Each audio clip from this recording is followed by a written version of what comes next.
So let me tell you a little bit about my story personally. When the diagnosis of autism came, I didn't cry. I'm not even sure I blinked. I pretty much expected it. I thought it might be coming. And I'm pretty sure that I poked at my husband and gave him an "I told you so" of some sort. That's kind of who I am. And it really didn't seem like that big of a deal at the time.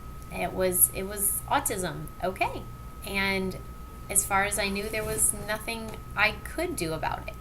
So my pediatrician didn't seem concerned, and the therapists weren't acting like it was a huge deal.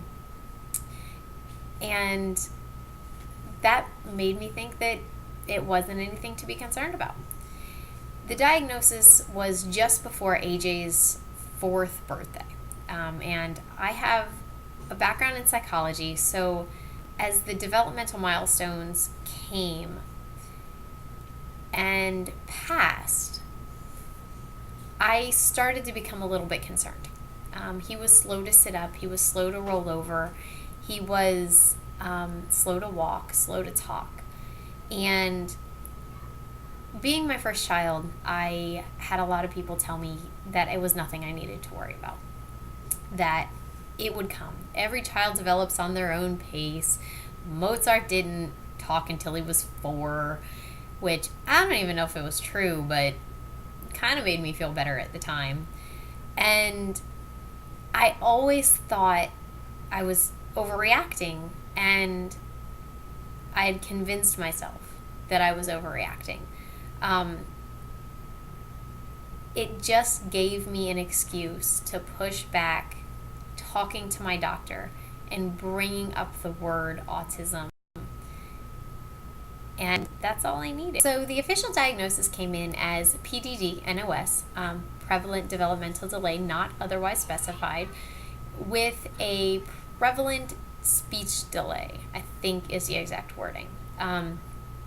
Basically, that means he is on the spectrum, but he is too high functioning to be labeled Asperger's. The therapist actually told me that if he was older, she would have diagnosed him as Asperger's, but being that he was only 4, she believed that he could be therapied out of it. In so many words, he would kind of grow out of it. And it seemed logical at the time, but looking back, it seems kind of funny, especially because we were never actually recommended to any specific therapist or therapies. So AJ was recommended to a special needs school in our community and was in a class with about 6 or 7 other special needs children, most of them at the same basic level of him in his autism diagnosis. His teachers were fantastic, and they worked very well with him, and we worked as closely as we could with the teachers to make sure AJ got the best treatment that he could. And within the month, he was upgraded to what they call an inclusion classroom, which is half neurotypical children, which are just basic everyday kids, and half autistic children. I didn't really think much of it. He then went on after pre-K to a kindergarten autism cluster class and first grade as well. And starting in first grade, he did spend some time in a regular first grade classroom, and same with second grade. In November of 2010, I got a call from a good friend of mine, Heather Dobbins, asking if we could meet up for coffee. I'm a working mom, so any chance of girl time that comes up, you can absolutely count me in. And it turns out that coffee was actually a meeting to introduce me to her new adventure with Arbonne. And it was the first time anyone had ever explained to me that toxins, environmental and otherwise, have an impact on our health and our well-being. And I was glad for the information, but I was already working 3 part-time jobs, and I'd done the whole network marketing thing, and I wasn't particularly interested in picking up any other business venture. I'm not a salesperson, and I don't have time, and I had a number of other valid reasons that I would not be interested in network marketing. So a few months later, I was looking for a diet program, not necessarily for weight loss, but to help with some of the other health concerns that I was having, including migraines. I'd never had migraines before in my life and was getting them very frequently. And also anxiety. I was on anxiety medication and trying to find a way to be off medication for both of those things. And again, I got a call from Heather with, "Girl, we need to talk." And she introduced me to the 30 Days to Fit program with Arbonne. And after doing a little bit of research, I found that there are links between gluten sensitivities and food allergies to migraines and anxiety. And that having a gluten and dairy-free diet did improve the symptoms of migraines and anxiety. So I made the decision to give the 30 Days to Fit a try. And Heather asked me the question at the end, "Well, if it works, wouldn't you tell people about it?" I said, "Of course I would." And she said to me, "Wouldn't you like to get paid for telling people?" How do you say no to something like that? It's something I'm already going to be doing anyway. Why the heck not? So I opted for the bigger discount and enrolled as a consultant. And the products work. There's no doubt about that. The 30 Days to Fit well exceeded my expectations. I lost 25 pounds in about 2 months of the program. In the first 30 days alone, I lost about 17 pounds, which works out to be a little over 10% of my starting body weight. And when I hit my high school weight, that was the day that I realized I was onto something phenomenal in the weight loss program. And also, I've not looked back when it comes to anxiety medication or migraine medication. The day my Fit Kit came in the mail, I was actually home from work with a migraine, and that was the last migraine I'd ever had while staying on that program. The 30 Days to Fit program took care of my concerns of getting off the medication for anxiety and migraines, and it absolutely addressed wanting the education to be able to make the best decisions and living a healthy eating lifestyle and not just being stuck on a diet of avoiding foods that I love and I like to eat, but rather it allows me the knowledge to make the best decisions based on my best body on what I choose to eat that day. Beyond all the health issues that the 30 Days to Fit was able to address, the biggest thing that it did was it began to open my mind to the possibility that there might be a connection between nutrition and your overall physical well-being, including autism. Someone had come to me years ago about the diet changes that are being used to help improve symptoms of autistic children, and I sloughed it off at the time. It seemed like something that was such a large undertaking, and I couldn't get my mind around actually making the changes that needed to be changed. And honestly, I didn't think it would be that big of a deal. It was just autism. What could you do? He was just going to be a little quirky the rest of his life. It wasn't that big of an issue. After the first few days of being on the 30 Days to Fit program, I began to feel so much better than I ever thought that I could. I'm a very active person, and I didn't think that I was feeling bad most of the time. And once I started to feel as great as I felt, I realized that there's something to this, and I really needed to look into it.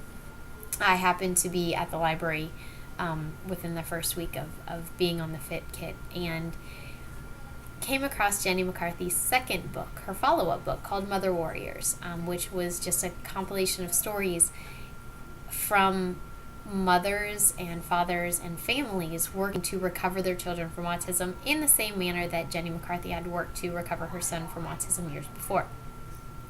And as I read this book, it opened my eyes to things I never knew I was supposed to be concerned about with AJ, with what it actually meant to have an autistic child and what it actually meant for him as a person to be autistic and the things that it was doing to his system. And it was the first time anyone had ever introduced to me the phrase immunocompromised. And that scared me. It began a search for me that I never thought I would take. So as I became aware of the information and what it means to have an autistic son, I became very aware of the fact that not learning more about the physiological impact of having autism and what that actually meant for AJ could actually be putting him at risk. When I realized that there were things going on within his system that were causing these symptoms, and they weren't just haphazard, there's nothing I could do about it kind of things, it began to open my eyes and understand that I have the chance in this life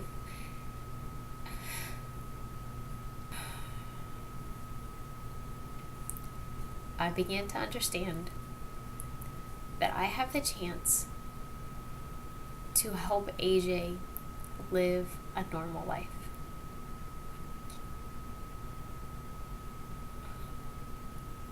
I have the chance to have a normal child. And what that means goes so far beyond skincare and protein shakes that for me to not then go out and first work to give my own son the best life that he could possibly ever have,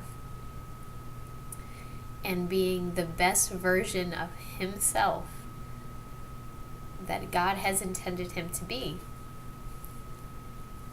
And then secondly, teaching others how to do the same, introducing that this is even a distinct possibility, and showing them how to change their lives by following a simple method. For me to not do those simple things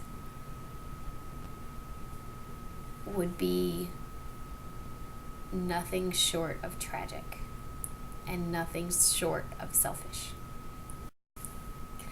Of all the memories that stand out along the journey of recovery,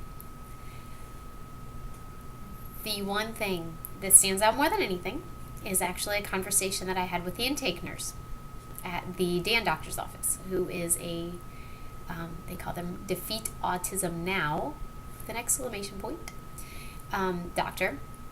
And these are specialists that are trained in recovery. And as we made the appointment and got the information with this intake nurse, she made it a point to tell me that autism isn't the end.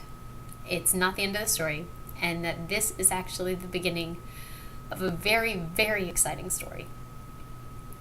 And these upcoming months, years, I guess, as the case may be, there's hope.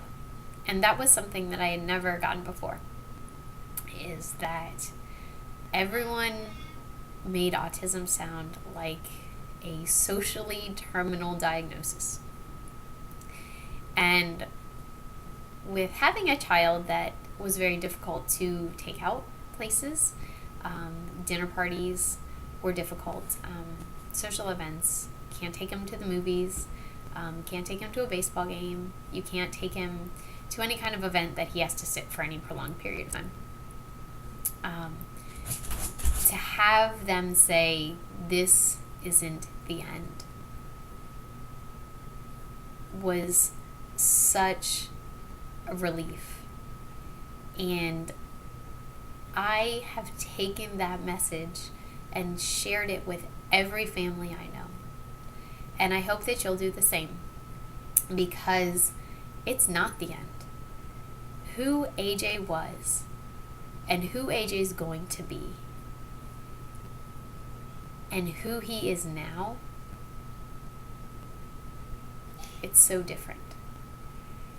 It's milestone after milestone of not being a typical ASD kid. And all of that, not because of protein shakes, not because of skincare, not because of shampoo, but because I made the decision to say yes to the business, say yes to sharing that and this story with friends and family and anyone who will listen, and showing them that whatever their autism is, because not everyone faces a special needs child, whatever your autism is, whatever is setting you back from your best life, it can end right here and right now, all by making a simple decision.